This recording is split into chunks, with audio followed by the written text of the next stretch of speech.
Hi guys, mag-ano tayo, school supplies check. Ito, Filipino notebook, Araling Panlipunan, PLE,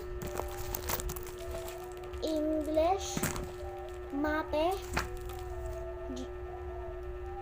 Science,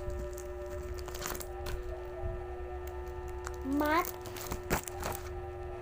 GMRC, tsaka subject notebook, tsaka ewan ko pa ano pangalan nito, basta clear yan. Ito naman intermediate pad, lagyan ko mga yan, tapos bond paper, pencil case ko, sino yung ruler na yun, tsaka ruler, taas niya guys, ganito ko taas. Tapos i-check natin yung pencil case ko. At yung favorite part ko sa school, so meron din Crayola, tapos glue, MS glue malamang. Yan yung pinaka best na glue para sa slime kasi isa yung binili ng papa ko. Tapos ano nga na to, erase, ay hindi eraser,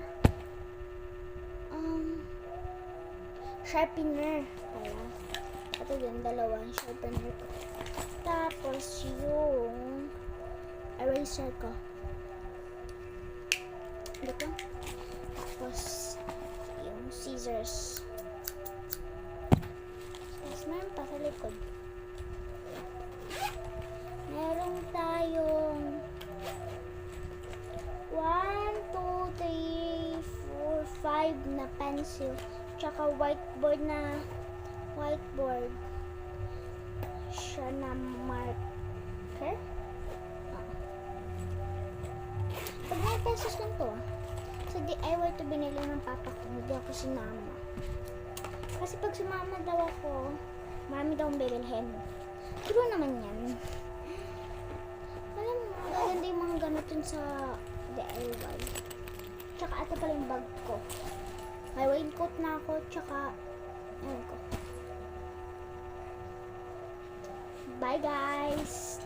Ano pala, wait lang, bago ko stop, kailan yung school nyo? Ako, June 5. Hindi, June 8. Tapos bukas school na. I'm excited though. Bye guys!